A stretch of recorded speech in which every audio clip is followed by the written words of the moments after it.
नमस्कार, मैं सुरेश चौधरी कोलकाता से रचनाकार के इस पटल पर आप सबका स्वागत करता हूं। आज हम लोग लेकर आए हैं अपना विशेष कार्यक्रम महेश महादेवी वर्मा की जन्म जयंती पर। आइए कार्यक्रम प्रारंभ करें, उसके पहले रचनाकारों का हम लोग एक स्वस्ति गान सुने। हम रचनाकार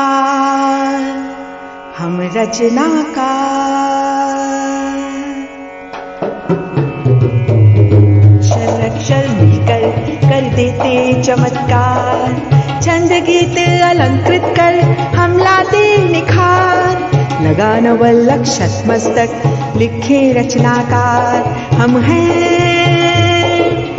हैं रचनाकार, हम रचनाकार।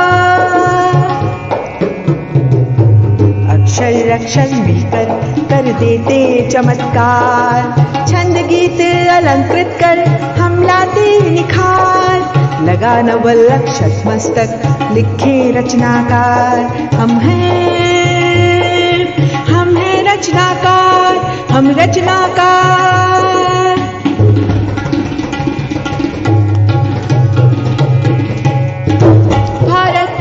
रूप निखार विशद अभिमान लिखे, कविता उत्सर्जित हो भारत यश गान लिखे। भारत का रूप निखार विशद अभिमान लिखे, कविता उत्सर्जित हो भारत यश गान लिखे। युग बोध विरत कर संस्कृति स्वप्न हो साकार। हम हैं रचनाकार, हम रचनाकार। अक्षर अक्षर मिलकर कर देते चमत्कार, छंद गीत अलंकृत कर हम लाते निखार। हम रचनाकार।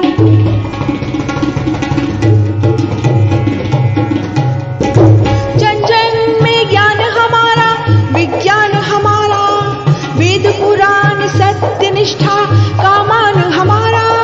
जन जन में ज्ञान हमारा, विज्ञान हमारा, वेद पुराण सत्य निष्ठा का मान हमारा। तत्परिवर्तन भव का हो पूर्ण लक्ष्य अपार। हम हैं रचनाकार, हम रचनाकार। अक्षर अक्षर मिलकर कर देते चमत्कार, छंद गीत अलंकृत कर हम लाते निखार, लगा नवल अक्षत मस्तक लिखे रचनाकार। हम हैं रचनाकार, हम रचनाकार, हम रचनाकार, हम रचनाकार, हम रचनाकार। धन्यवाद, नमस्कार। कार्यक्रम को प्रारंभ करने के लिए आज का मैं 1 मिनट सबका परिचय करा दूं। आज के कार्यक्रम का संचालन डॉक्टर जितेंद्र कुमार जी, जो मेरठ से हैं, वो करेंगे। आज के कार्यक्रम की सारी कल्पना परियोजना ठाकुर सुभाष सिंह जी ने की है, कटनी से हैं। हमारे साथ कलकत्ता से निशा कोठारी जी हैं, वे अच्छी गीतकारा हैं, अच्छी रचनाकारा हैं और अच्छा स्वर अच्छा गाती हैं। और पथिक रचना जी नोएडा से हैं, वे भी अच्छी गीतकारा हैं, इनका स्वर भी बहुत ही अच्छा है, बहुत अच्छा गाती हैं। और आज के हमारे विशिष्ट अतिथि हैं आचार्य संजीव वर्मा सलील जी। आप छंदों के तो आचार्य हैं ही, और अच्छे गीतकार हैं, अच्छे रचनाकार हैं, अच्छे साहित्यकार हैं, और आप महर्षि महादेवी वर्मा के पारिवारिक सदस्य हैं। महादेवी जी इनकी भुआ लगती थी। आइए कार्यक्रम का आरंभ करते हैं। जितेंद्र जी, स्वागत है। जी, नमस्कार, प्रणाम गुरुदेव। विद्वान सभी मंच पर विराजमान सभी विद्वान जनों को मेरा नमन। जैसा कि गुरुदेव ने बताया कि आज हम महादेवी वर्मा जी का जन्म जयंती मनाने के लिए यहाँ उपस्थित हुए हैं। यह उनकी 116वीं जन्म जयंती है और उसी उपलक्ष्य में ठाकुर सुभाष सिंह जी द्वारा या उनकी प्रेरणा से यह कार्यक्रम संयोजित किया गया है। यह बहुत ही पुनीत कार्य है कि हम अपने हिंदी के महान साहित्यकारों को उनके जन्म दिवस पर उनकी रचनाओं का पाठ कर उनके प्रति अपना श्रद्धा सुमन व्यक्त करते हैं। जैसा कि श्री सुरेश चौधरी जी ने बताया कि आज हमारे बीच उपस्थित हैं मुख्य अतिथि के रूप में जिनका हमें विशेष सानिध्य मिला है, आचार्य सलील जी, संजीव वर्मा सलील जी, कोलकाता से निशा कोठारी जी, और कई जगह से, और अब नोएडा से रचना पथिक जी, और ठाकुर सुभाष सिंह जी कटनी से, और मैं मेरठ से इस कार्यक्रम को संचालित कर रहा हूं। तो किसी और बात से पहले कार्यक्रम को विधिवत रूप से प्रारंभ करने के लिए माँ सरस्वती की वंदना के लिए मैं बहन रचना पथिक रचना जी को आमंत्रित करता हूं कि वो आएं और सरस्वती गान से इस कार्यक्रम का दीपक प्रज्वलित करें, इसके जो है विधिवत शुभारंभ करें। बहन रचना पथिक जी। नमन मां शारदे, नमन मंच। दादा दीप प्रज्वलित करेंगे, मैं स्वर दूंगी। दादा, सुरेश दादा जी। प्यासे प्राणों की धरती पर तू तरस बरस, प्यासे प्राणों की धरती पर तू तरस बरस, दीपम ज्योतिर्मय,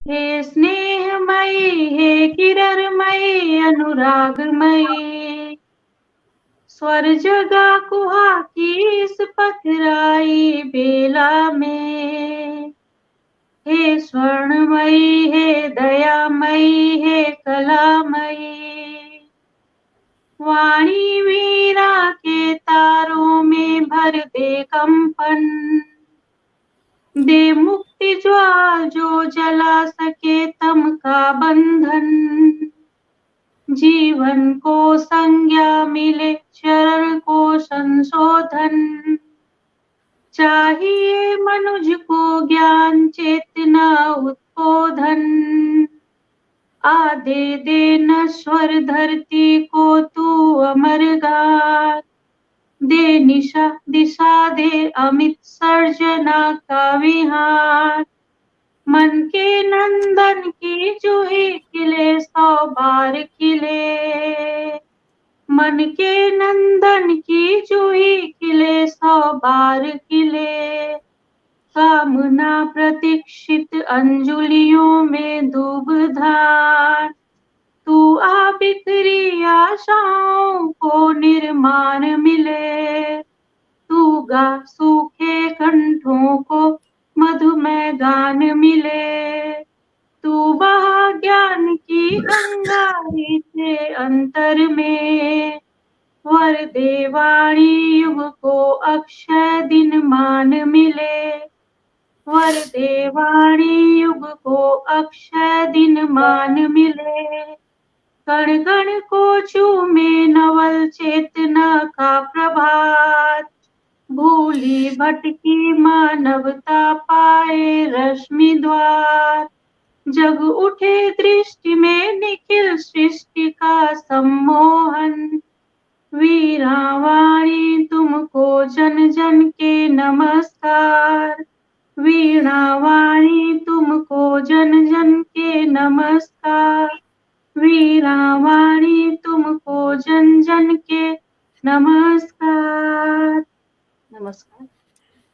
नमस्कार। बहुत नमस्कार। बहुत ही सुंदर सुकंठ आपका। मधुर मधुर मेरे दीपक जल, मधुर मधुर मेरे दीपक जल, युग युग प्रतिक्षण प्रतिपल, प्रियतम का पथ आलोकित कर। महादेवी जी की इन पंक्तियों के साथ मैं अब उनके जीवन परिचय, संक्षिप्त जीवन परिचय के लिए यह पंक्तियां अपनी पढ़ते हुए कि हिंदी हित में रत रही जो शारद संतान, अर्पित उन पर कर रहे भाव सुमन सम्मान, भाव सुमन सम्मान। ठाकुर सुभाष सिंह जी आइए और जो है महादेवी वर्मा जी का संक्षिप्त जीवन परिचय जो आपने तैयार किया है उसको यहाँ हमारे सम्मुख, हमारे मंच पर रखिए। स्वागत है। सुभाष सिंह जी,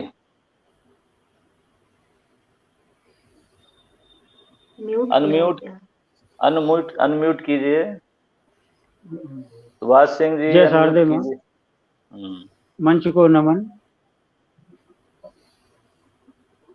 आज के कार्यक्रम के अध्यक्ष महोदय गुरुदेव सुरेश चौधरी जी, विशिष्ट अतिथि गुरुदेव आचार्य संजीव वर्मा सलेल जी, आदरणीय निशा कोठारी जी, आदरणीय रचना जी, और मेरे बंधुवर आज के कार्यक्रम के संचालक डॉक्टर जितेंद्र कुमार जी, और पटल पर उपस्थित सभी मित्रों को मेरा सादर प्रणाम नमन। जैसा हम सब जानते हैं कि महादेवी वर्मा जी और के जैसे साहित्यकारों के जन्म दिवस पर हम लोग कोशिश करते हैं कि उनके व्यक्तित्व कृतित्व को चर्चा करें और उन्हीं की रचनाओं का पाठ करके अपनी भावांजलि अर्पित करें। इसमें हमसे कुछ गलतियां भी होती हैं, तो सभी को क्षमा मांगते हुए आप सब को हार्दिक अभिनंदन करते हुए मैं संक्षिप्त परिचय यहाँ रखने की कोशिश कर रहा हूँ।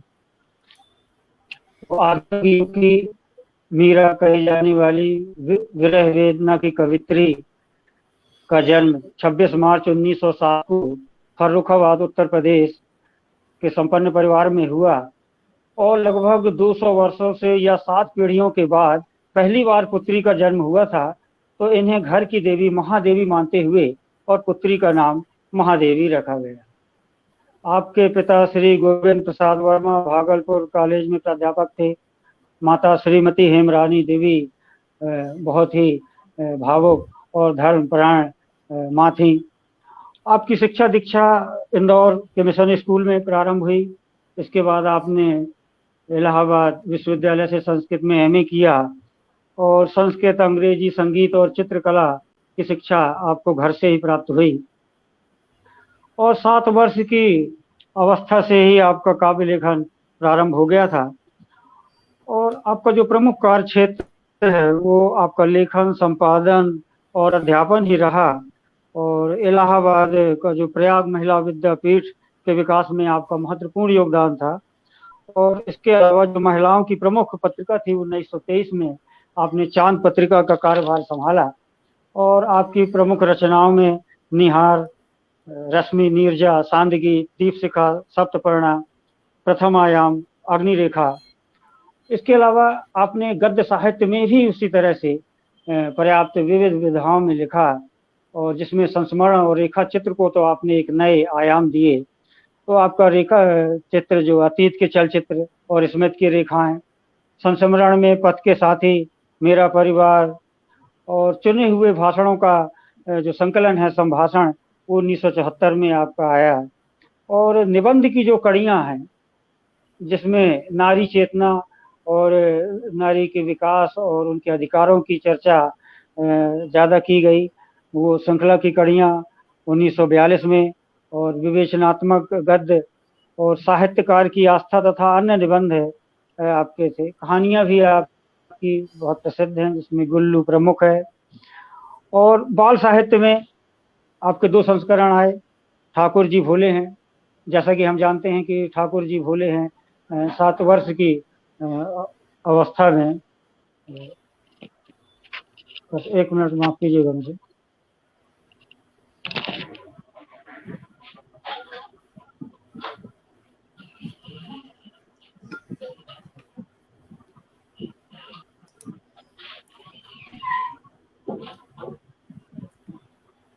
उनके कोई नेट में लगता है कोई समस्या आ गई है, आ जाएंगे, तुरंत आ जाएंगे।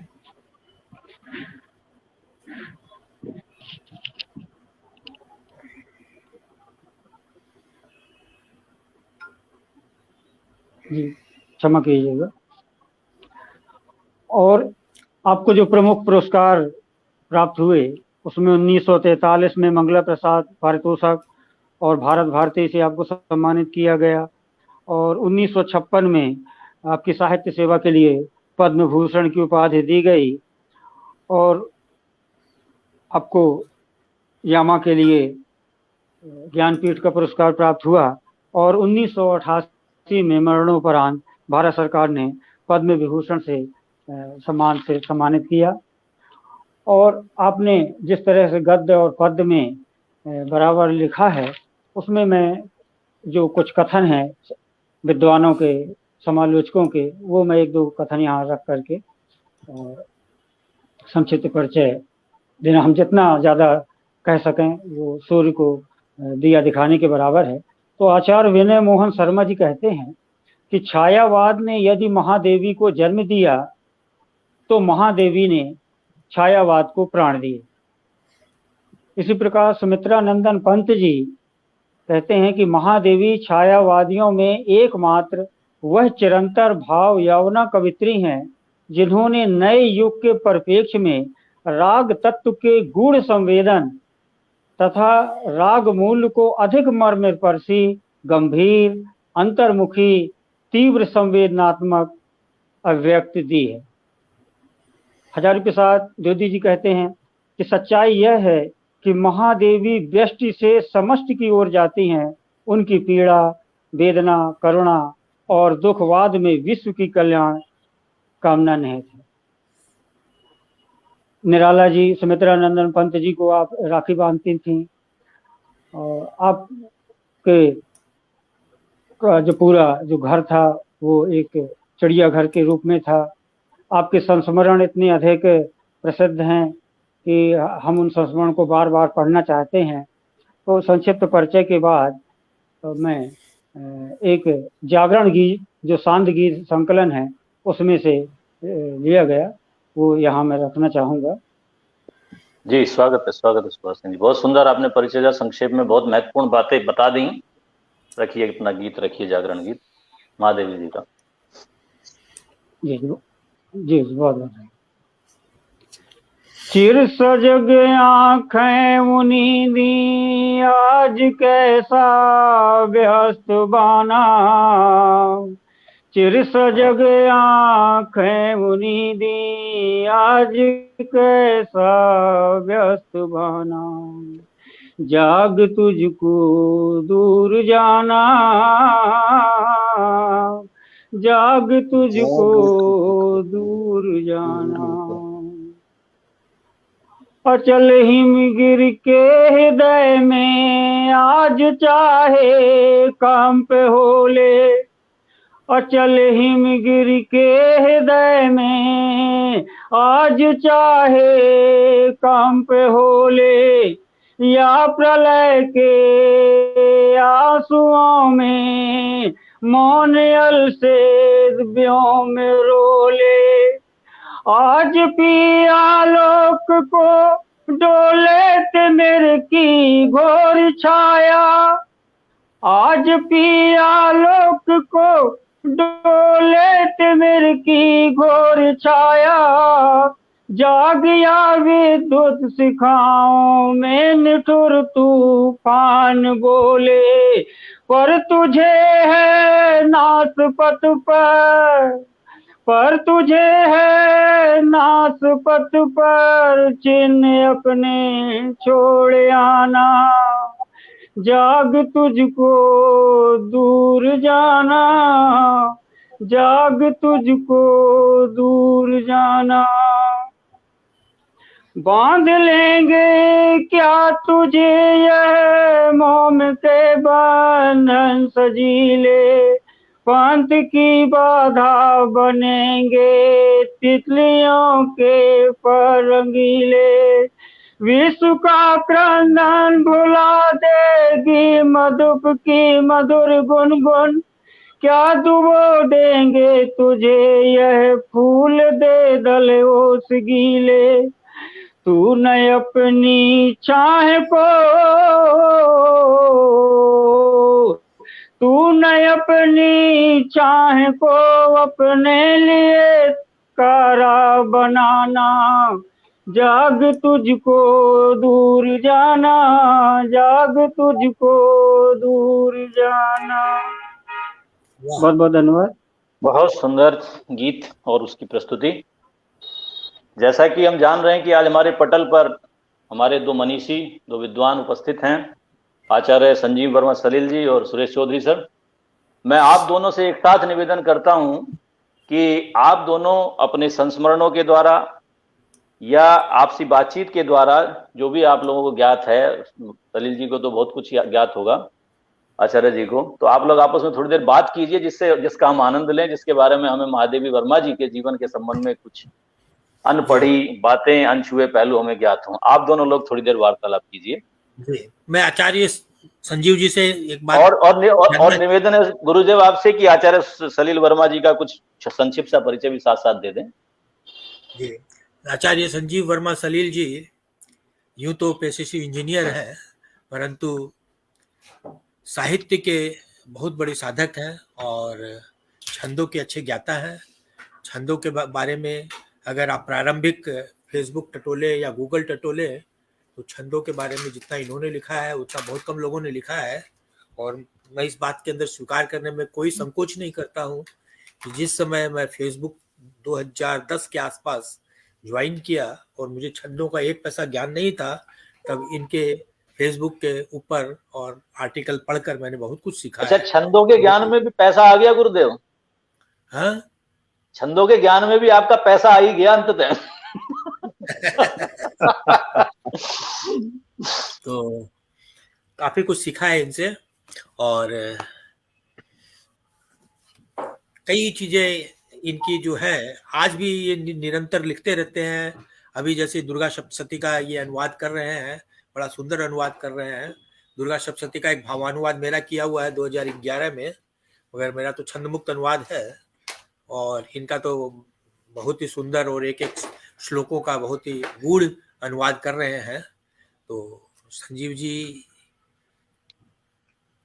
के अंदर महादेवी जी के मैं कहूँ तो बहुत गुण आए हैं और इनके अंदर जो बोलते हैं ना इनहेरिटेड लक्षण होते हैं वो हैं।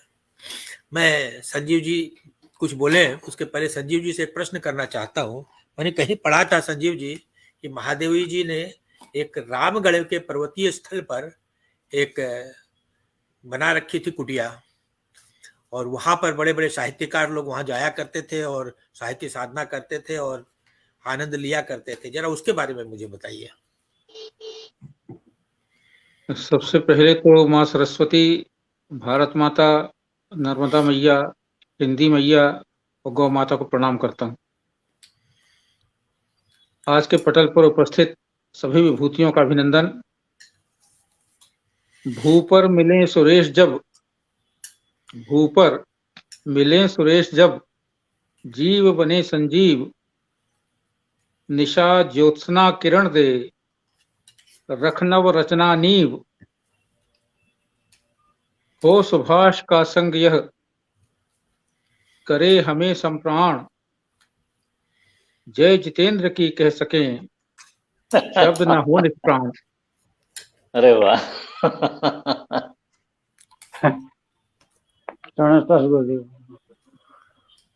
शुभ स्नेह सुभाष जी। महिषी महादेवी जी मेरी पूज्य बुआश्री थी। मेरा सौभाग्य है, पूर्व जन्मों का सुकृत है। मेरी पात्रता तो नहीं है, किंतु कुछ चीजें हमें जन्म के साथ अनायास मिल जाती हैं और ऐसा ही मुझे भी ये सौभाग्य मिला।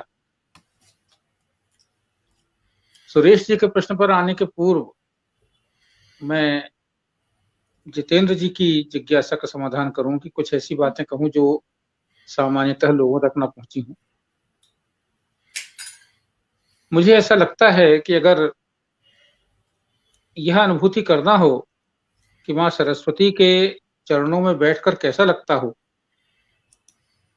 कैसी पवित्रता की अनुभूति होती होगी, तो मुझे ऐसा लगता है कि महिषी महादेवी जी के चरणों में बैठकर मुझे उस तरह की अनुभूति हुई। उनके जीवन में निर्मलता का, धवलता का, अमलता का, विमलता का प्रवाह निरंतर था।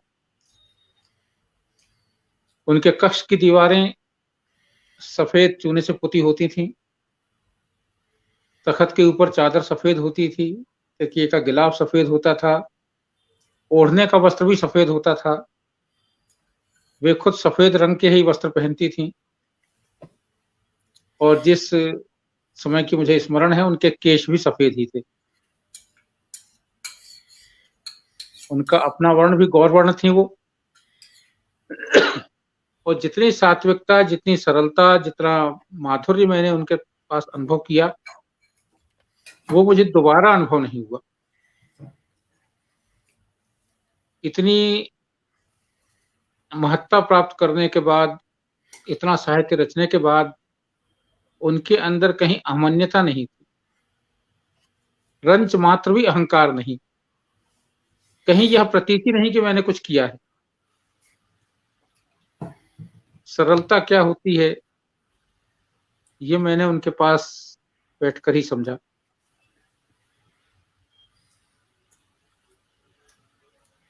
आज जब बहुत से साहित्यकारों से हम लोग मिलते हैं, मुझे नहीं लगता कि कोई उनके पासंग भी है।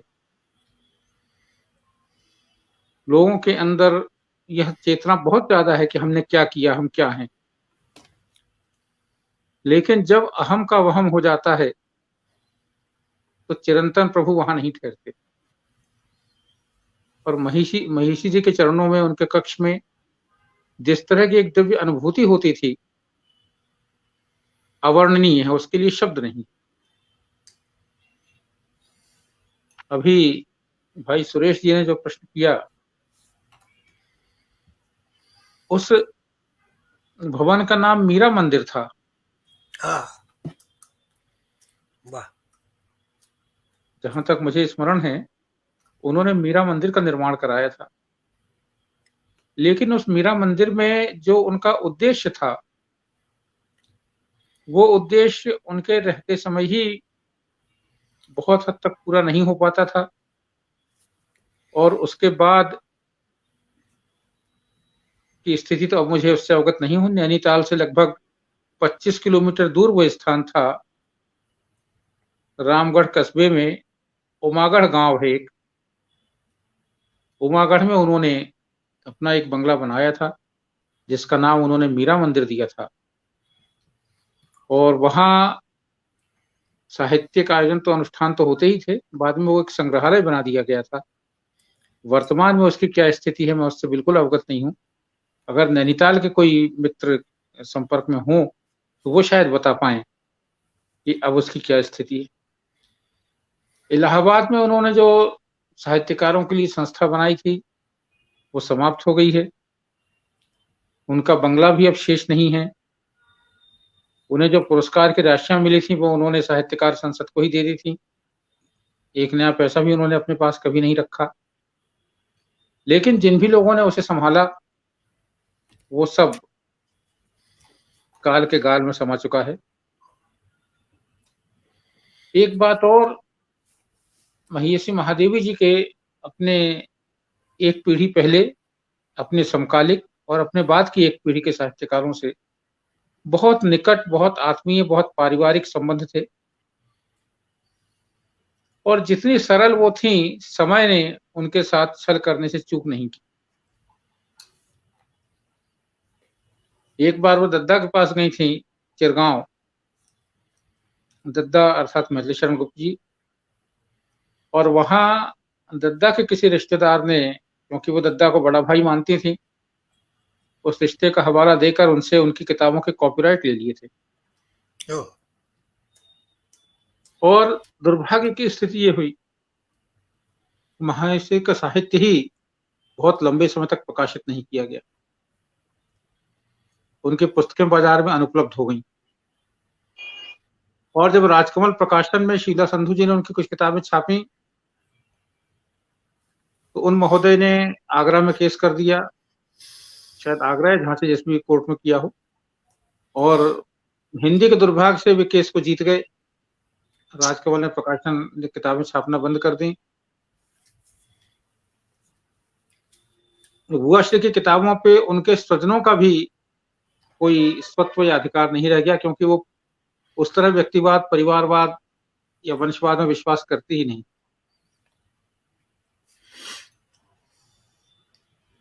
ये शायद दूसरा अवसर था जब उनको बहुत बड़ा आघात झेलना पड़ा था। एक चर्चा उन्होंने और की थी, मैं चाहता हूं कि उन व्यक्ति का नाम मैं ना लूं जिनके बारे में चर्चा है।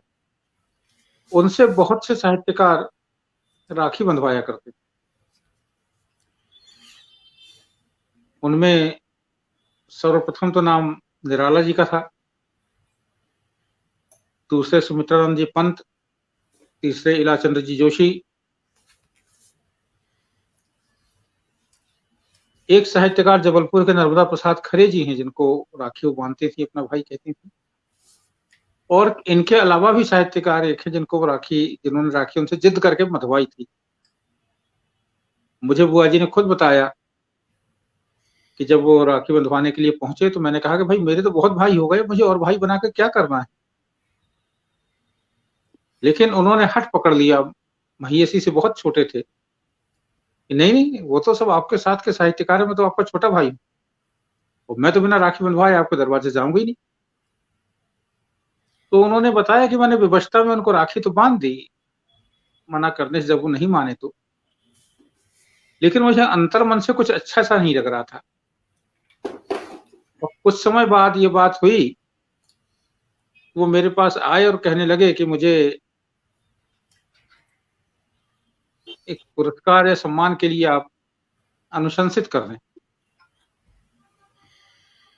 बुआ जी ने कहा कि मैंने जीवन में कभी कोई पुरस्कार पाने के लिए प्रयास नहीं किया, कोई सम्मान पाने के लिए कभी प्रयास नहीं किया, कभी आवेदन तक नहीं किया, मैं कैसे कह सकती हूँ किसी से। तो नहीं बोले, आपकी बात तो टालेंगे नहीं, आपकी बात तो मानी ही जाएगी, और मैं तो आपका राखी बंधन भाई हूँ, मेरी अनुशंसा आप नहीं करेंगे तो कौन करेगा। और उन्होंने मुझे कहा, बुआ जी ने, कि बेटा मुझे उस दिन इतना पछतावा हुआ, लेकिन विवश होकर मैंने उनकी अनुशंसा कर दी, और उसके बाद से मैं उस कार्य के लिए अपने आप को आज तक दोषती हूं। वो जो सज्जन थे उनको तो वो सम्मान उपाधि जो मिलना था मिल गई बुआ जी की अनुशंसा से, लेकिन बुआ श्री को उसका आखिर समय तक मलाल रहा कि जो मुझे नहीं करना था वो मैंने किया। तो इस तरह की वो एक अद्भुत व्यक्तित्व थी जिन्होंने अपने लिए कभी कुछ नहीं चाहा, कुछ नहीं मांगा, केवल दिया ही दिया।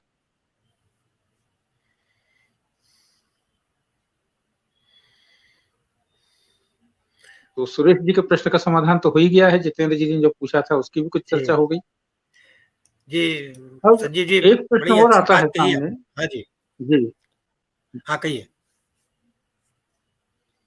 महिषी की जन्मतिथि के बारे में भी कुछ हाँ संदेह और भ्रम है। 2 दिन का भ्रम है। मुझे धर्मयुग के जो अंक याद हैं उनमें धर्मवीर भारती जी होली विशेषांक पर महिषी को जन्म जी की बधाई दिया करते थे कि होली उनका जन्मदिन है। बुआ श्री ने भी मुझे होली बताया था। अब कठिनाई यह है कि ये जो तिथि है, मैंने सुभाष जी से भी कहा था कि 26 तारीख की जो तिथि है, 1907 में 26 मार्च को होली नहीं थी जी, 24 को थी। तो अब अगर होली जन्म तिथि मनाई जाती है तो वर्ष के हिसाब से अगर हम 1907 को मानकर चले, 1907 में 29 मार्च को होली थी। अच्छा। मैंने अब उस समय तो वो सब सुविधाएं नहीं थी, अब तो गूगल पर सुविधाएं उपलब्ध है, हर वर्ष के कैलेंडर मिल जाते हैं, पंचांग मिल जाते हैं। मैंने 1901 से लेकर 1909 तक होली किस वर्ष किस तारीख को पड़ी इसको खोजने का प्रयास किया। 1901 में होली 4 मार्च को थी, 1902 में 24 मार्च को, 1903 में 13 मार्च को, 1904 में 1 मार्च को, 1905 में 20 मार्च को, 1906 में 11 मार्च को, 1907 29 मार्च को, 1908 17 मार्च को, और 1909 6 मार्च को। अब दूधनाथ सिंह जी और नामवर सिंह ने जो अपना शोध किया, वे 24 मार्च को उनका जन्मदिन मनाना चाहते हैं, लेकिन वो उनका वर्ष भी बदल रहे हैं। उनके हिसाब से महिषी का जन्म 1902 में हुआ था। कई साल का अंतर हो गया। 5 साल का अंतर, 5 साल उतना पूर्व नहीं बता होगा। रहे हैं। मुझे नहीं लगता कि इतना बड़ा हेरफेर हो सकता है, क्योंकि महिषी जी की जितनी शिक्षा हुई है उसमें जन्मतिथि तो हमेशा लिखी जाती थी। उन्होंने अपने हाई स्कूल में, ग्रेजुएशन में, पोस्ट ग्रेजुएशन में, अन्यत्र भी जन्मतिथियां लिखी हैं। तो 5 वर्ष का ये अंतर मुझे तो नहीं पच रहा है। और मुझे ऐसा लगता है कि या तो हम होली पर उनका जन्म दिवस मनाएं, हम लोग होली को ही मनाते हैं, और या अगर हम कैलेंडर पर जाते हैं तो 1907 की होली अगर 29 मार्च को जाती है तो फिर उनकी जन्म जयंती जो है वो 29 मार्च को मनाई जाए। नामवर सिंह और दुर्गनाथ सिंह जी ने किस आधार पर 5 वर्ष पहले निर्धारित किया उसका मुझे कोई जानकारी है नहीं, लेकिन उनसे मेरी सहमति नहीं हो पा रही, क्योंकि अगर महादेवी जी को हम 5 वर्ष पहले ले जाते हैं तो हमको ये भी देखना होगा उनके जीवन साथी की जन्म तिथि क्या थी, विवाह के समय उनकी उम्र क्या थी, दोनों के बीच आयु का अंतर कितना था, क्योंकि 5 वर्ष एक लंबा अंतराल होता है। और जैसा सामान्य तौर पर होता है कि भारत में विवाह के समय लड़के लड़की की उम्र में 4, 5, 6 साल का अंतर रखा जाता है। उस दौर में, आज की बात नहीं कर रहा हूं, जिस दौर की हम लोग चर्चा कर रहे हैं उनका विवाह 1916 में हुआ। तो सुरेश जी शायद इससे सहमत होंगे कि वो जो 1916, 1920 का दौर था, तब लड़के लड़कियों के बीच में विवाह का अंतर जो है 5, 6, 7 साल होना बहुत सामान्य बात थी। लेकिन अगर हम महादेवी जी की उम्र को 5 वर्ष अधिक मान लेते हैं, 1902 का मान लेते हैं उनका जन्म, तो उनमें और उनके पतिदेव में मुश्किल से 1.5 पौने 2 साल का अंतर बचता है।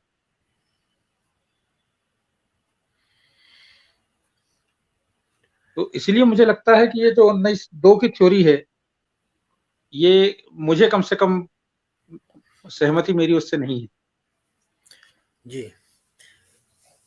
नहीं, इसके अंदर तो क्या है आचार्य जी की, अब उनकी जैसे कॉलेज की सर्टिफिकेट और ये, और कॉलेज के अंदर जिस समय उन्होंने ग्रेजुएशन किया उस समय देखिए सामान्यतः उस समय ग्रेजुएशन की उम्र 17, 18, 19 साल के बीच में होती थी।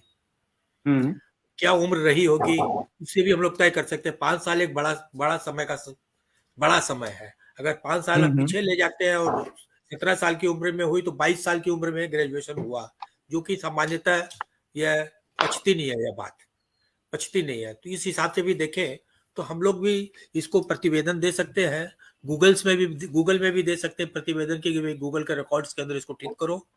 सरकार को भी बोल सकते हैं भाई रिकॉर्ड को ठीक करो कि भाई ये तिथि होनी चाहिए।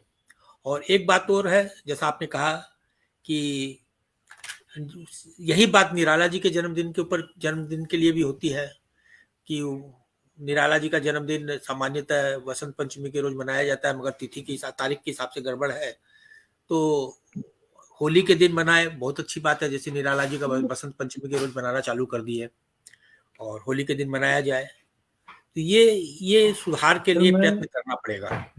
1921 में महादेवी जी ने 8वीं की परीक्षा में प्रदेश में प्रथम स्थान प्राप्त किया था। बताइए। 1921 में 1907 का जन्म है, यानी 8वीं की परीक्षा का समय वो 14 वर्ष की थी। अगर वो 19 वर्ष की हो गई और 8वीं में दिया तो ये बात पचती नहीं है। अगर 1902 को मान लेते हैं हम, तो फिर वो 1920 वर्ष की आयु में 8वीं पास कर रही थी। ये बात पचती बहुत मेधावी थी, बहुत निपुण थी। वो ये बात पचती नहीं है। वही मैं कह रहा हूँ कि जो मैंने अन्य वर्षों के साथ 13-14 साल की उम्र ज्यादा से ज्यादा रही होगी उस समय। तो इसीलिए मुझे ऐसा लगता है कि ये जो 1902 का वर्ष है ये कहीं से भी सही नहीं है। और अगर होली 1907 की 29 मार्च को पड़ती है तो फिर उनका जन्मदिन अगर अंग्रेजी कैलेंडर से मनाना हो तो 29 मार्च को मनाना चाहिए, और अगर हमको भारतीय कैलेंडर से मनाना हो तो होली के दिन मनाना चाहिए। ऐसा मेरा विनम्र निवेदन है। सही कह रहे हैं आप, सही कह रहे हैं। इसके बारे में अपने को तो एक प्रतिवेदन दे देना चाहिए।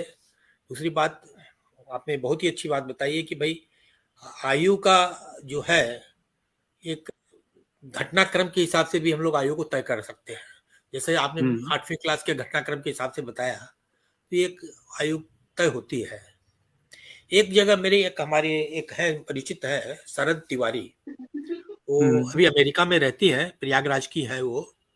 उन्होंने एक संस्मरण लिख के भेजा था मुझे कि जब महेशी पढ़ती थी क्रॉस वेस्ट कॉलेज के अंदर, और बाद में वो शरद तिवारी जी क्रॉस वेस्ट से ही पढ़ी हैं, और उस समय महेशी जी महिला विद्यालय के अंदर पढ़ाती थी, जो उसके बगल में ही है कहीं, क्रॉस वेस्ट के बगल में ही कहीं वो महिला विद्यालय था, वहीं पे पढ़ाती थी। तो वो लिखती है कि अक्सर उनकी मुलाकात महेशी से होती थी, और उन्होंने भी उनका जो विवरण दिया है, सफेद कपड़े और सफेद मुख पर आभा, और ये ऐसे करके उन्होंने लिखा है। और कम बोलने वाली, बहुत कम बोलती थी, और गंभीर स्वभाव होकर के उन्होंने लिखा है। और ये सारी बातें उन्होंने भी लिखी है, और मुझे भेजा था, एक आर्टिकल भेजा था उस समय कि उनका परिचय तीनों छायावादी कवियों से था, निराला जी से, पंत जी से और महादेवी वर्मा से। तो उन्होंने अपना उसमें लिखा था। तो उन्होंने भी जो महादेवी का जो वर्णन किया है वो वही है कि क्रॉस वेस्ट में पढ़ती थी, महिला विद्यालय में वो पढ़ाती थी, और उनकी सफ़ेद आभा, सफ़ेद कपड़े और गंभीर मुद्रा, सारा उन्होंने जिक्र किया है। तो ये बड़ी अच्छी एक ये बात है कि ये तय है। एक चीज़ मेरे को बताइए कि जितना अच्छा वो पद्य लिखती थी, कविताएं लिखती थी, गद्य में भी उतनी ही सिद्धहस्त थी। उनकी कई कहानियां और कई लेख, एक कहानी में पढ़ा था बहुत बच्चे, मेरे को नाम तो याद नहीं आ रहा, बचपन में पढ़ी थी, तो कहानियों के अंदर उनका फिर भी, जैसे साहित्यिक जगत में महादेवी वर्मा की पहचान जो है कविता के ऊपर ही बनी है। तो इसका मुख्य कारण क्या है?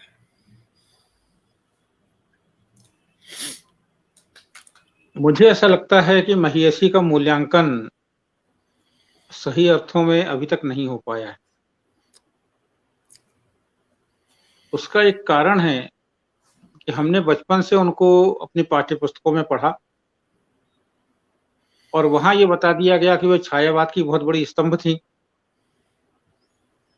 तो हिंदी के जितने भी समीक्षक खड़े हुए, वो एक पूर्वाग्रह लेकर खड़े हुए कि ये छायावाद की कवयित्री हैं, और इसी के इर्द गिर्द उनकी साहित्य की समीक्षा की जानी चाहिए। मुझे ऐसा लगता है कि उनके काव्य में छायावाद प्रमुख है, ये कहीं समझ में आता है, लेकिन केवल छायावाद है वो मुझे समझ में नहीं आता। छायावाद के अलावा ये बहुत कुछ है। जब वो लिखती हैं, आग हूं जिसमें ढुलकते बिंदु हिमजल के,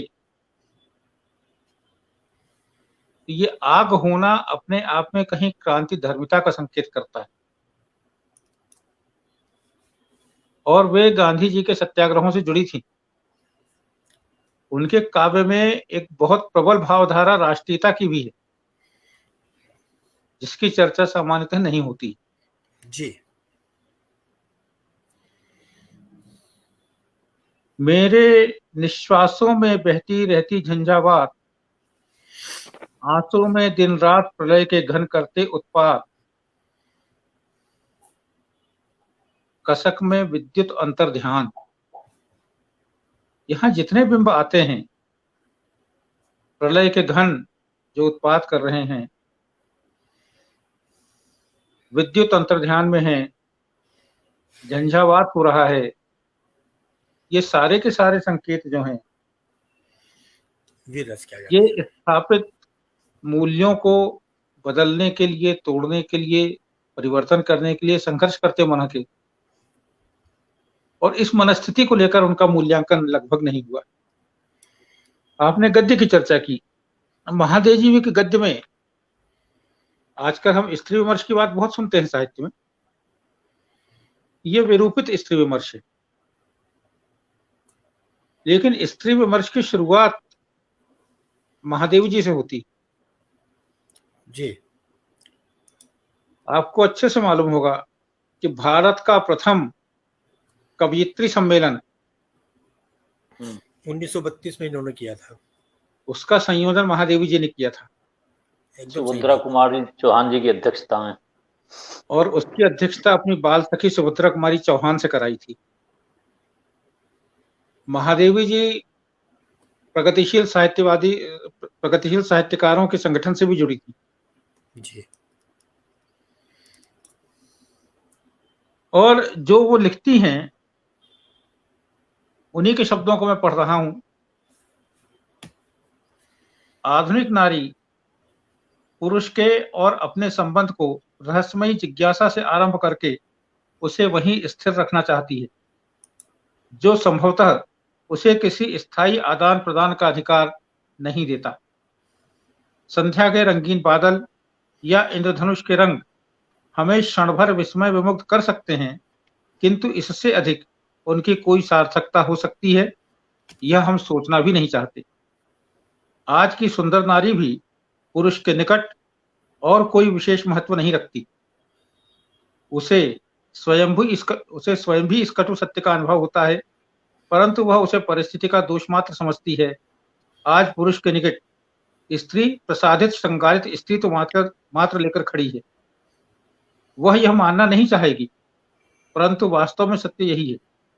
पहले की नारी जाति केवल रूप और वय का पाथेय लेकर संसार यात्रा के लिए नहीं निकली थी। उसने संसार को वह दिया जो पुरुष नहीं दे सकता था। अतः उसके अक्षय वरदान का वह आज तक कृतज्ञ है। यह सत्य है कि उसके अयाचित वरदान को संसार अपना जन्मसिद्ध अधिकार समझने लगा, जिससे विकृति भी उत्पन्न हो गई, परंतु उसके प्रतिकार के जो उपाय हुए वे उस विकृति को दूसरी ओर फेरने के अतिरिक्त और कुछ न कर सके। यहां मुझे ऐसा लगता है जब ये बात कहती हैं, आज जितने सौंदर्य प्रसाधन के विज्ञापन आ रहे हैं, गोरी चमड़ी को लेकर जो सजगता है, जो दूरदर्शन और पत्रिकाएं सदियों से इस देश में परोस रही हैं, दशकों से। महिषी को मैंने कभी नहीं देखा कि उन्होंने कोई श्रृंगार किया। उनके माथे पर बिंदी तक नहीं होती थी, छोटा सा हल्का पल्लू, नखों पर कुछ हो या नाक में कुछ पहने या कान में कुछ पहने की तो बात ही नहीं थी। लेकिन मैं समझता हूं कि जितनी गरिमा उनके व्यक्तित्व में थी, जितनी शालीनता थी, दैवत्व उसके अंदर से टपकता था।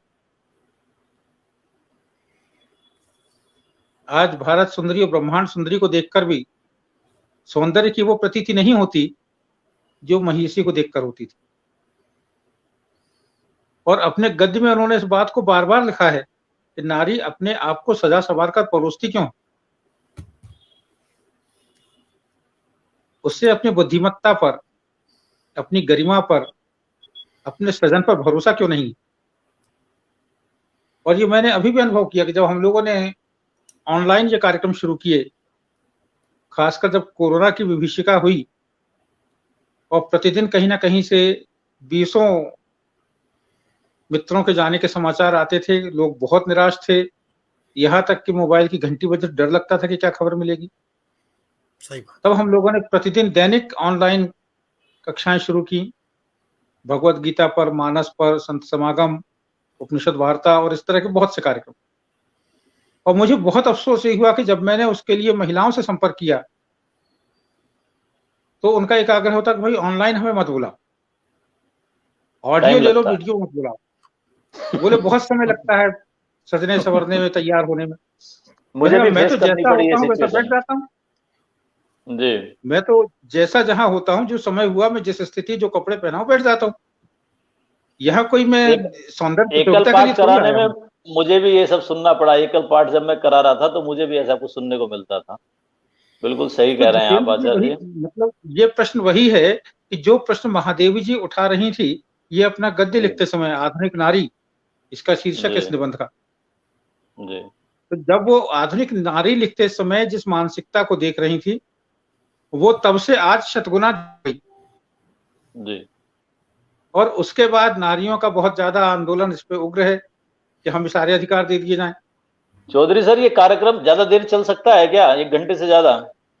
चला लेंगे। अभी तो हम लोगों को पथिक रचना जी को और निशा जी को सुनना है। हाँ, नहीं, मैं कभी मैं इसकी चाह टाइम रहा था, लिमिट 1 घंटे की, यदि 1 घंटे की कभी यदि हो तो। जितेंद्र जी, मैं चाह रहा था कि एक बार हम लोग, क्योंकि हम दुर्लभ एक चीजें बार सुन कविता रहे हैं इस लेकर समय। फिर ये आचार्य जी को जी फिर दोबारा सुनेंगे, क्योंकि संस्मरण जी जी इतने हैं कि बिल्कुल बिल्कुल, मेरा भी ये मन सोचना है कि मन अगर के मेरा अंदर समय फिर हो ये गया हो। हाँ, दुर्लभ संस्मरण हम सुन रहे हैं, और ये हमारा सौभाग्य है। हम बहुत चलिए मुग्ध हैं इस बीच के अंदर हम आपके। लोग पथिक रचना जी से एक महादेवी जी की जी जी, रचना सुनते हैं। बिल्कुल बिल्कुल, अभी अन्य वक्ताओं को भी समय दिया जाए, अब उनको अभी पथिक रचना जी जो से एक हम कार्यक्रम लोग आपका है। महादेवी जी की अब रचना सुनते हम हैं। लोग ये हाँ, सुनना मैं ज्यादा थोड़ा सा, पसंद कर रहे हैं। मैं निशा जी को बुलाऊंगा अभी। अच्छा, हाँ, इससे क्योंकि समय दादा सीमा का हम लोग उल्लंघन आज हो गया हो तो आज क्षमा प्रार्थी ये हूं। ज्यादा ये पसंद करेंगे। देवी के दिन चल रहे हैं, और हम महादेवी का जन्मदिन मना रहे हैं, और मंच पर हमारे पर 2 देवियां विराजमान हैं। इनको नहीं मनाएंगे, इनको राजी नहीं रखेंगे तो ये रूठ जाएंगी, शिकायत कर देंगी। नहीं नहीं तो रूठेंगे, हमें बहुत अच्छा लग रहा है महादेवी जी के बारे में नहीं सुनना। नहीं, तो निशा जी तैयार हो जाइए। और एक जो आपने हाँ, कविता चुनी एक है हाँ, एक महादेवी जी की, आपने जो गीत सुना है सुनाने के लिए, जी, जी, जी। वह जो है पटल हाँ, पर हाँ। रखिए, प्रस्तुत करिए। और हाँ, मेरा आपके बारे में दो पंक्तियां मैं प्रस्तुत करता हूं आप ही की। है हृदय के भाव कुछ अनकथ अबोले, हैं हृदय के भाव कुछ अनकथ अबोले, सोचती हूँ मौन अब ये तोड़ दूं, सोचती हूँ मौन ये अब तोड़ दूं। तो अब आप अपना मौन तोड़िए, और जो है महादेवी जी की जो रचना आपने चुनी है उसको पटल पर रखिए। साथ ही जो हमारे इस कार्यक्रम से जुड़े हुए हमारे रचनाकार पटल के विद्वान क्या साथी हैं, मैं उन सब का भी जो है हार्दिक स्वागत करता हूं, अभिनंदन करता हूं। सुन रहे हैं, हम लोग बीच में इसलिए नहीं बोले कि हम बड़ा महत्वपूर्ण जो है वार्तालाप सुन रहे थे, उसमें बीच में व्यवधान करना बहुत ठीक नहीं था। महत्वपूर्ण। निशा जी तैयार हैं आप, या कुछ दिक्कत आ गई? समय को जाया ना करते हुए बहन पथिक रचना जी से निवेदन करता हूं, फिर आगे और क्या है, कुछ व्यवधान है उनकी तरफ, मुझे ऐसा लग रहा है। रचना बहन आप ये मेरा सुनाइए। अच्छा, परम आप सुनाइए, आपके परम बारे में भी 2 पंक्तियां सुना देता हूं क्योंकि मैंने लिखी मेरे हैं। पथिक सुता सुर सरिता कलकल, पथिक सुता सुर सरिता कलकल, अरे मेरे फोन अविरल में कुछ निर्मल। लगता है प्रॉब्लम हुई है। हाँ, कुछ दिक्कत है। हम निशा जी, हम लोग पथिक रचना पथिक जी जी को को सुन रहे सुने हैं, हैं। फिर आपको सुन लेंगे। हाँ, तब तक आप अपना फोन ठीक कर लीजिए। पथिक सुता सुर सरिता कलकल, अविरल निर्मल बहती पल पल। तो आइए अपने सुकंठ को लेकर और महादेवी जी के जो गीत आपने चुना है उसको सुनाइए। महादेवी जी का गीत, और वो भी तब जब आदरणीय सलील जी हमारे साथ बैठे हुए हैं। ये मेरा जी जी परम जी, सौभाग्य है कि आप लोगों सभी ने का इस मंच सौभाग्य है। में, दादा ने मुझे आज मौका दिया है यहाँ पे। बहुत बहुत सौभाग्य है मेरा कि मैं महादेवी जी की रचना सुनाऊंगी और आप लोग सुनेंगे, सलील जी सुनेंगे। तो बहुत बहुत नमस्कार आप सभी को। मैंने जो रचना ढूंढी, मतलब उनकी तो सभी रचनाएं अद्भुत हैं, फिर भी एक गाना था मुझे, तो मैंने ये बांच ली मैंने था कि बिन लिखी पाती नैन में, ये सुना रही हूँ मैं। जी जी, स्वागत है।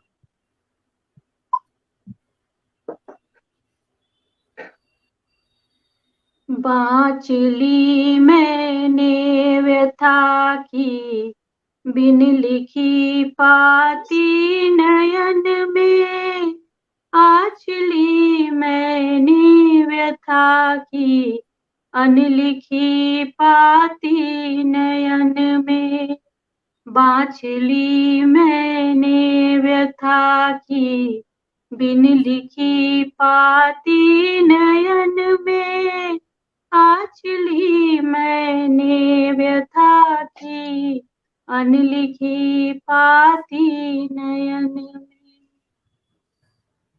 मिट गए पद चिन्ह जिन पर हार छालों ने लिखी थी, मिट गए पद चिन्ह जिन पर हार छालों ने लिखी थी, हो गए संकल्प जिन पर राख सपनों की बिछी थी।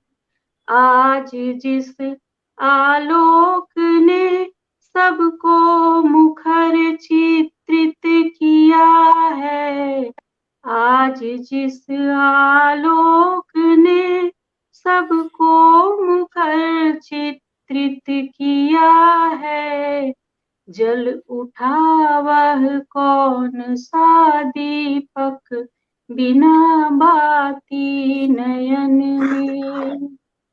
बाँच ली मैंने व्यथा की बिन लिखी पाती नयन में, आँच ली मैंने व्यथा की अनलिखी पाती नयन में। कौन पंछी खो गया अपनी स्वयं परछाइयों में, कौन पंछी खो गया अपनी स्वयं परछाइयों में, कौन डूबा है स्वयं कल्पित पराजय खाइयों में। लोक जय रथ की इसे तुम हार जीवन की न मानो, लोक जय रथ की इसे तुम हार जीवन की न मानो। कौंध कर यह सुधि किसी की आज कह जाती नयन में। बाँच ली मैंने व्यथा की बिन लिखी पाती नयन में, आँच ली मैंने व्यथा की अनलिखी पाती नयन में। सिंधु जिसको मांगता है आज बड़वा नल बनाने, सिंधु जिसको मांगता है आज बड़वा नल बनाने, मेघ जिसको मांगता आलोक प्राणों में जलाने, यह तिमिर का ज्वार भी जिसको डुबा पाता नहीं है, रख गया है कौन जल में ज्वाल की धाती नयन में। बाँच ली मैंने व्यथा की बिन लिखी पाती नयन में, आँच ली मैंने व्यथा की अनलिखी प्यासी नयन में। अब नहीं दिन की प्रतीक्षा है, न मांगा है उजाला, अब नहीं दिन की प्रतीक्षा है, न मांगा है उजाला। श्वास ही जब लिख रही चिनगारियों की वर्णमाला, अश्रु की लघु बूंद में अवतार शत शत सूर्य के हैं, अश्रु की लघु बूंद अवतार शत शत सूर्य के हैं। आदबे के पैरों उषाएं लौट अब जाती नयन में, आँच ली मैंने व्यथा की अनलिखी पाती नयन में, बाँच ली मैंने व्यथा की बिन लिखी पाती नयन में, बाँच ली मैंने व्यथा की बिन लिखी पाती नयन में। बाँच ली मैंने। बहुत सुंदर, साधुवाद। बहुत रचना का चयन और रचना का सस्वर पाठ दोनों बहुत बहुत बढ़िया, उत्कृष्ट। अत्यंत मधुर जीवित कर दिया आपने एकदम। जितेंद्र जी, हम लोग जी आज का विशेष कार्यक्रम है और आज इतने सुंदर भाव संस्मरण और भाव विभोर हो गया बिल्कुल सुनकर। 15-20 मिनट हम लोग आज कार्यक्रम बढ़ा सकते हैं। जी जी जी जी। जैसा आपको उचित तो लगे। निशा जी जुड़ गई हैं फिर। तो जी निशा जी आइए और शुरू कीजिए अपना काव्य पाठ जो आपने गीत तैयार किया है महादेवी जी का। बिल्कुल बहुत शुक्रिया। आप सभी को प्रणाम, नमस्कार। संजीव जी, बहुत अच्छी बातें गाने वाली हैं को मिल रही थी और सच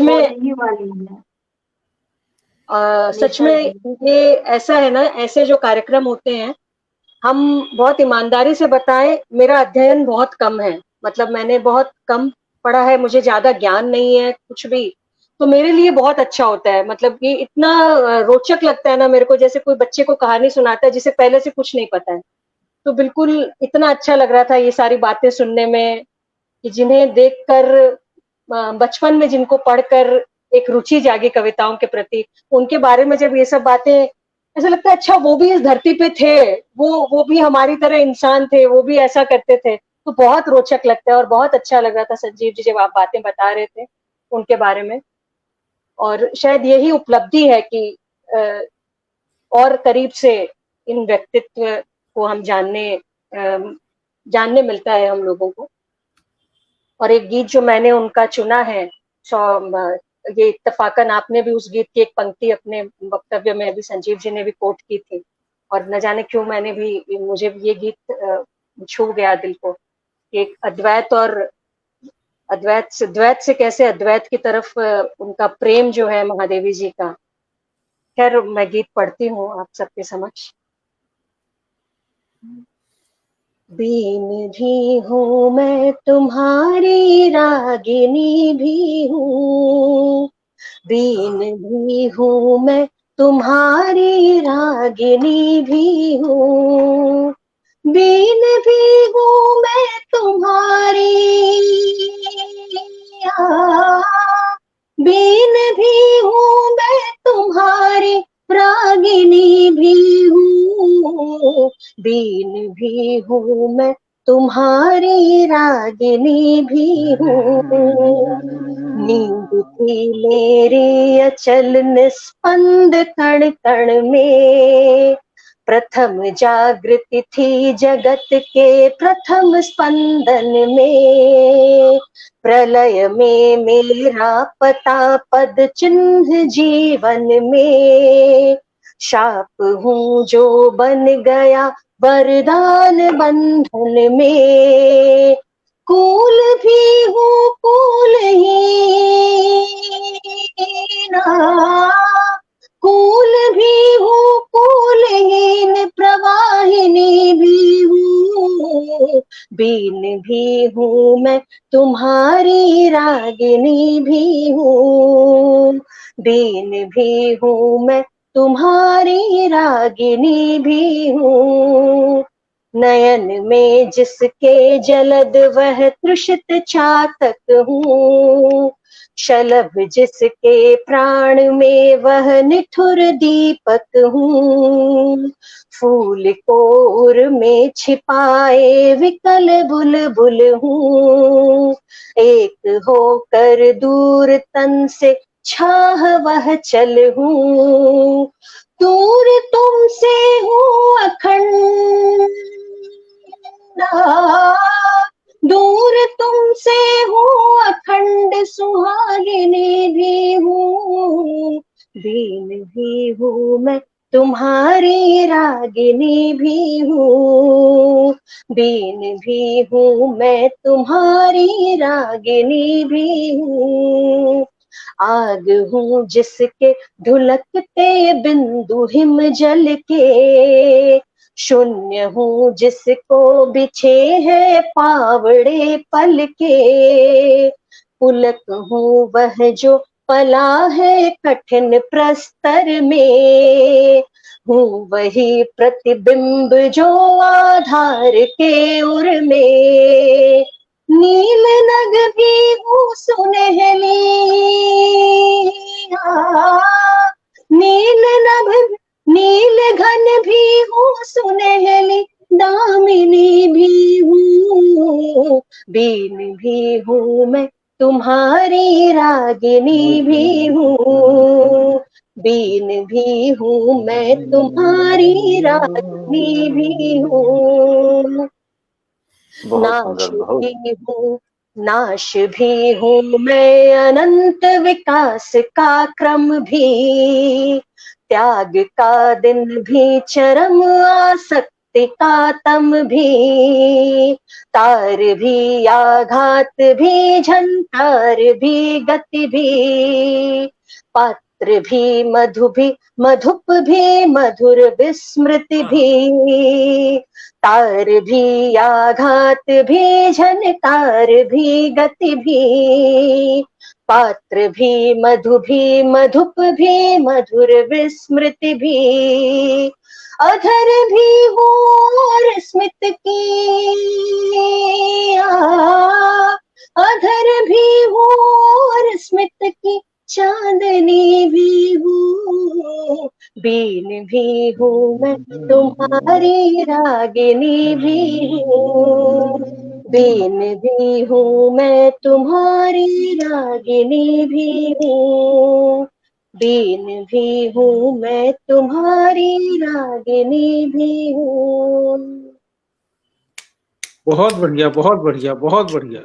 बहुत सुंदर प्रस्तुति। रचना का चयन और उसकी प्रस्तुति दोनों बहुत बहुत शुक्रिया, मधुर कंठ निशा, बहुत मधुर कंठ। तुमने शुक्रिया एकदम दादा।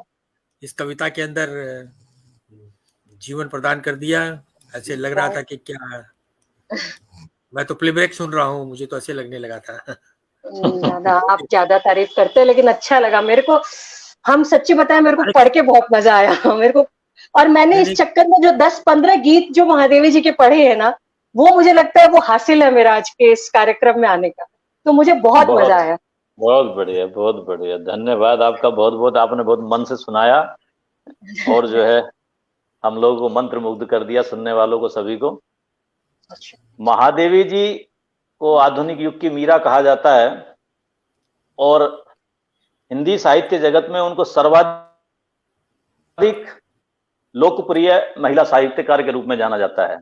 ये कुछ चीजें मैंने नोट की थी, आज मैं 2-3 किताबें पढ़ रहा था। महादेवी जी भारत की सबसे यशस्वी 50 महिलाओं में अग्रगण्य हैं। महाप्राण निराला जी ने उनको हिंदी के विशाल मंदिर की सरस्वती कहा है। छायावादी काव्य प्रतिमा में प्राण प्रतिष्ठा करने वाली पुजारिन महादेवी जी हैं। हिंदी खड़ी बोली को कोमल बनाने में, ब्रज जैसी उसमें सरसता लाने का योगदान महादेवी जी को जाता है। उन्होंने शुद्ध साहित्यिक खड़ी बोली में अपनी कविताएं की हैं और उनका विपुल साहित्य संसार है। जितना पढ़ा जाए उतना कम है, जितना समझा जाए उतना कम है। अब गुरुदेव आप बताइए, इस कार्यक्रम को किस दिशा में ले जाया जाए? अब आप ही के मैं हवाले एक हैं। मैं 1 घंटा मैं 10 मिनट हो गया है। नहीं, ठीक है, 10 मिनट हम लोग और करेंगे। मैं अंत में खाली एक आचार्य जी से एक प्रश्न करूंगा। ये जानना जी चाहता हूँ कि जिस समय महादेवी जी आई, उस समय उनके समकक्ष में छायावाद पनप रहा था। निराला जी, पंत जी, ये सब आए और खड़ी बोली का समझिए कि ये एक शेषावस्था थी जो आचार्य महावीर प्रसाद द्विवेदी ने और रामचंद्र शुक्ल ने इत्यादि ने यह प्रारंभ की थी और एक प्रयोग चल रहे थे। इस प्रयोग के अंदर कोमल शब्दों को चुनकर, बंगला से, संस्कृत से जो कोमल शब्दों को चुनकर खड़ी बोली में मिश्रित करके कविता में प्रयोग करने का कार्य महादेवी ने किया। सर्वप्रथम यह कार्य महादेवी ने किया। इसके बारे में आप क्या कहना चाहेंगे आचार्य जी?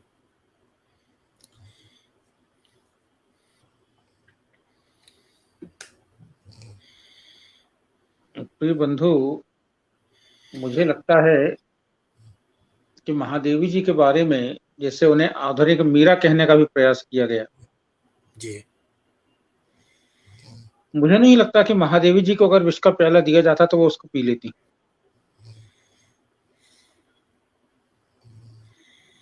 मुझे ऐसा लगता कि अगर उन्हें विष का प्याला दिया जाता तो प्याला देने वाले को पकड़कर वो प्याला पिला देती।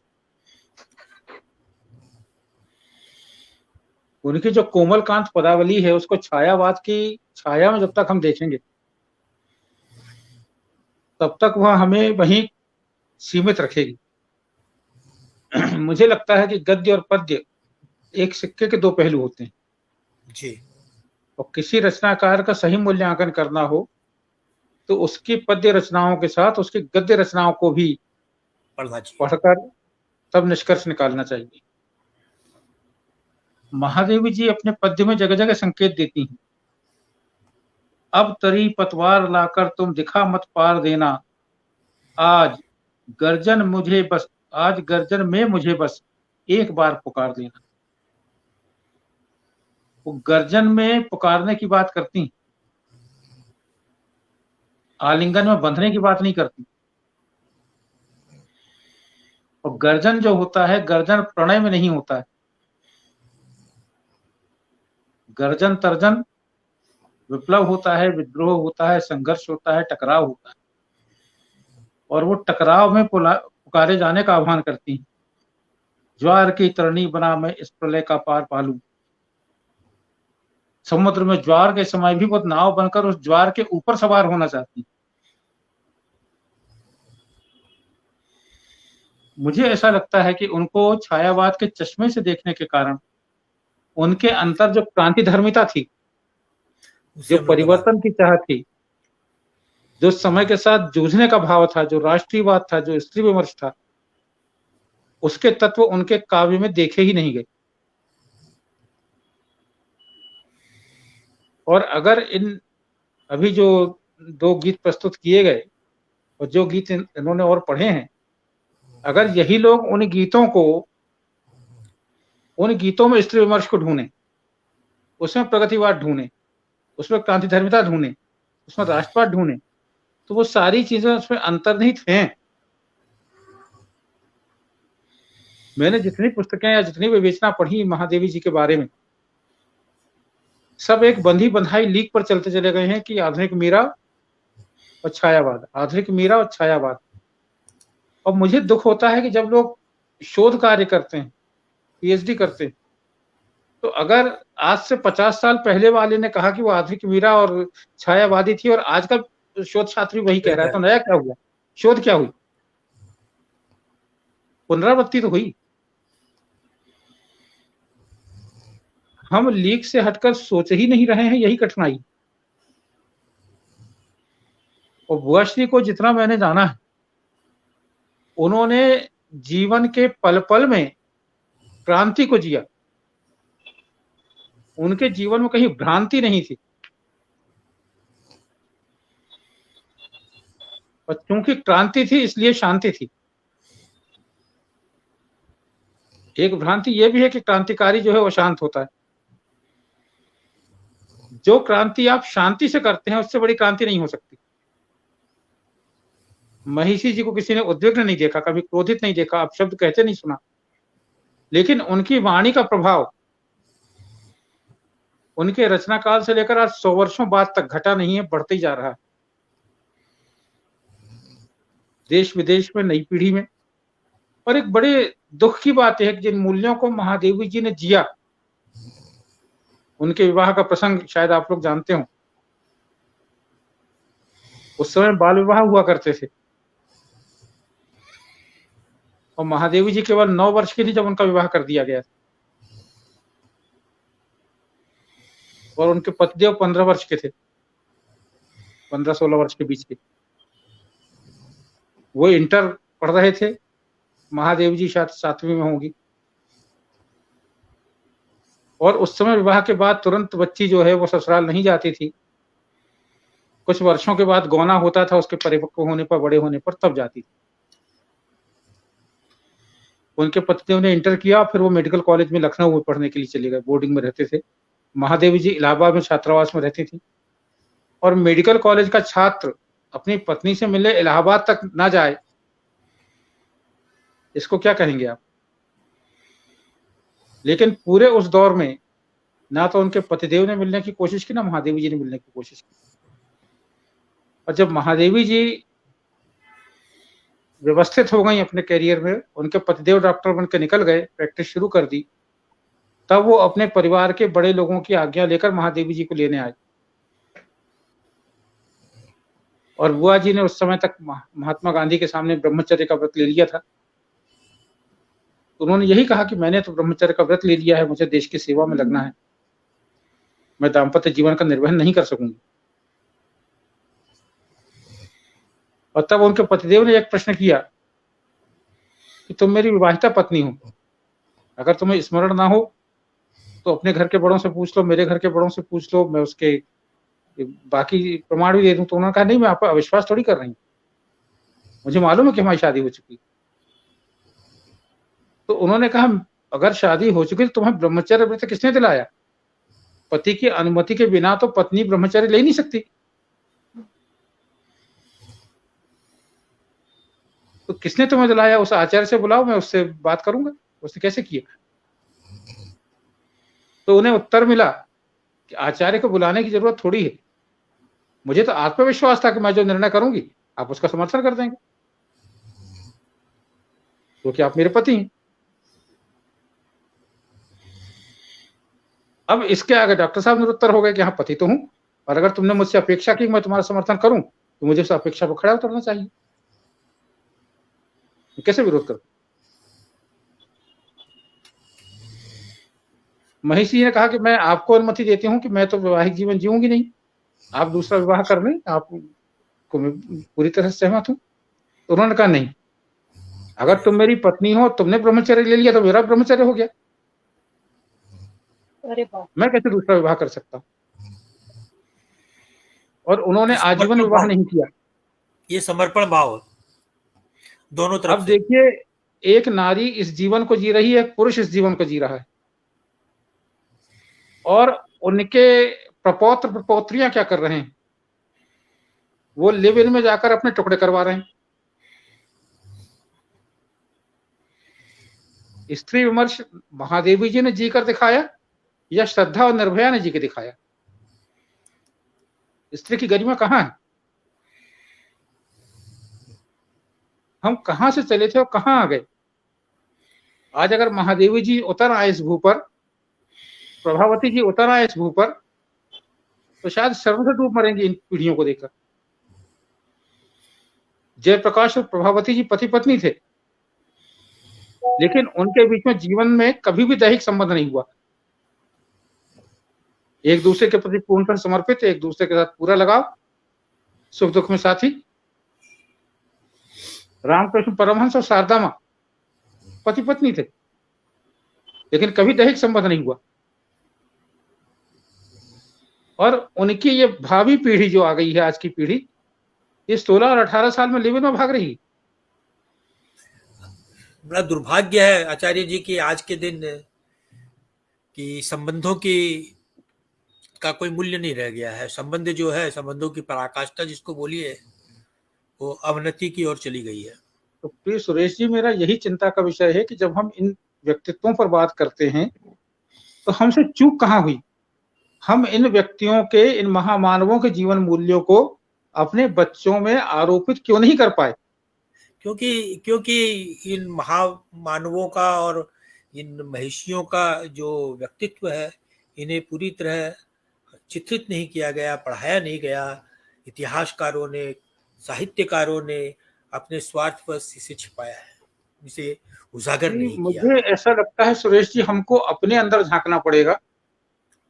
हम बहुत आसान है सरकार पर उंगली उठा लें, अखबार पर उंगली उठा लें, नहीं है, ये हमारे ऊपर ही उंगली है, शिक्षा पद्धति पे उठा लें, हमारे ऊपर हमने उसको नहीं किया। हमने अपने बच्चों को नहीं पढ़ाया। मैं अगर महादेवी जी को देखकर आया तो मैं अपने बच्चों को उनके सामने महादेवी जी की तरह का जीवन जीकर नहीं दिखा पाया। वही बात है ना, हम अपने बच्चों को नहीं सिखा पाए, हम उसका अनुकरण करने में कहीं चूक गए। और समाज में जो धन की प्रतिष्ठा बढ़ गई। मुझे याद है हम लोग जब बच्चे होते थे, जब ये बड़ों की शादी ब्याह की बातचीत होती थी, तो हम लोगों को शामिल तो कोई करता नहीं था, खेलते कूदते कभी कभी कुछ बातें कान में पड़ जाती थी। तो मेरे चचेरे भाइयों के लिए जब शादी के प्रस्ताव आते थे और पिताजी और ताऊजी बैठते थे, बोले वो फलाने के यहाँ शादी नहीं करना भाई, बहुत बड़ा घर परिवार तो है, लेकिन वो पुलिस वाले हैं, उनके यहाँ पैसा ठीक तरीके से नहीं आया होगा, संस्कार नहीं है। वो वकील साहब है, बोले वो कोर्ट में झूठ बोल के पैसा इकट्ठा किया होगा। हाँ, तो पहले बोले ये संस्कार की तीसरा बातें प्रस्ताव ज्यादा जो ये होती किसी थी। प्राइमरी स्कूल टीचर का है ना, बोले वो गुरुजी हैं, उनके पास पैसा तो नहीं होगा, लेकिन बच्ची संस्कारी मिलेगी, वहां कर लीजिए। और रिश्ते जोड़ने के पहले हम लोग सामने वाले के परिवार के संस्कार देखते थे भाई। पहले तो यही देखा जाता था कि सामने के परिवार में जिस घर में बेटी जाएगी या बहू आएगी, उस घर के संस्कार कैसे हैं। जो संस्कार वहां मिले हैं वही संस्कार हमारे यहाँ आएंगे। पर आजकल तो संस्कार तो रह गए। स्वतंत्रता के बाद जो सत्ता का स्वाद मिला वो तो चंद लोगों को मिला, लेकिन उन लोगों ने और उनके जो अनुकरणकर्ता लोग थे, कार्यकर्ता जो थे, वो तो हम और आप कार्यकर्ता थे ना। हम कहीं ना कहीं पथ से भटक गए और इसीलिए हमारे बच्चे, हम तो थोड़ा भटके थे, वो बहुत ज्यादा भटक गए, क्योंकि गति बहुत बढ़ गई समय में विज्ञान की दृष्टि से। और इसीलिए जब हम महिषी को पढ़ते हैं तो मुझे ऐसा लगता है कि महिषी के साहित्य में से उन तमाम चीजों को निकाल कर हमको नई पीढ़ी में कूट कर भरना चाहिए। महादेव जी के साहित्य में से, सुभद्रा जी के साहित्य में से, निराला जी के साहित्य में से, मैथिली शरण जी के साहित्य में से आत्मगौरव, आत्मचेतना, आत्मसंयम पे आ गए साहब। आजकल तो जो नए साहित्यकार आ रहे हैं, जो पद्य को तोड़ तोड़ के कविता बना रहे हैं, उनकी चलन है। ये साहित्यकार तो अब हाशिए पे चले गए, क्या कीजिएगा, दुर्भाग्य। करना यही है जो आप कर रहे हैं, जो हम कर रहे हैं, कि हम लोग अधिक से अधिक ऑनलाइन कार्यक्रमों में आए, बस इन मूल्यों की बात करें, इन व्यक्तियों की बात करें, और इन कार्यक्रमों में टीनेजर्स को जोड़ना शुरू करें। अभी हम सब लोग ऐसे हैं, हम और आप तो उम्र के ढलाव पर हैं, कुछ हमसे कुछ छोटे उम्र के कुछ लोग हैं, लेकिन अभी हमारे साथ किशोर वर्ग, तरुण वर्ग नहीं है। हमें यही सब बातें किशोरों और तरुणों के साथ बैठकर करना पड़ेंगी। ये श्रद्धा अब दोबारा ना हो। कैसी श्रद्धा है जो माता पिता के प्रति श्रद्धा नहीं होती, तो किसी आवारा के प्रति श्रद्धा हो जाती है। पढ़ी लिखी है, कमाती है, धमाती, सब करती है, लेकिन अत्याचार सहती जाती है टुकड़े होने तक। 35 टुकड़े हो जाते हैं, फिर उसके बाद हल्ला गुल्ला होता है। महादेवी जी की वो जो अंतरंग है कि जब वो कहती हैं, ज्वार का आह्वान करती हैं, विद्युत का आह्वान करती हैं, तड़ित का आह्वान करती हैं, ये श्रद्धा क्यों नहीं आह्वान कर पाती? अगर पहली बार हाथ उठाने के समय वो ये आह्वान कर दे तो टुकड़े तो नहीं हो पाएंगे ना। देखिए, एक वो कहते हैं ना कि हर चीज का एक सीमा होती है, उस सीमा के ऊपर जब कोई चीज चली जाती है तो घूमकर वापस नीचे आनी चालू हो जाती है।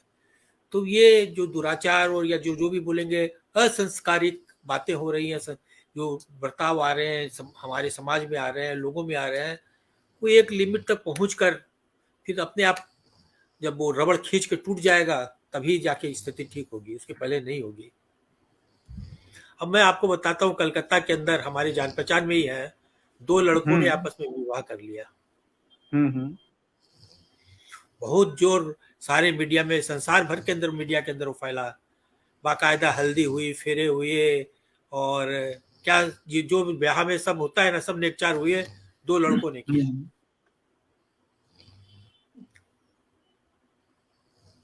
देखिए, महादेवी जी यहाँ भी एक बात कहती हैं, मैं तुमसे हूं एक, एक है जैसे रश्मि प्रकाश। मैं तुमसे हूं एक, एक है जैसे रश्मि प्रकाश। मैं तुमसे हूं भिन्न, भिन्न ज्यों घन से तड़ित विलास। ये जो मिलना है, उस मिलने के बीच में साम्यता के साथ असाम्यता क्या है, उसको देखने का तो अभ्यास चाहिए।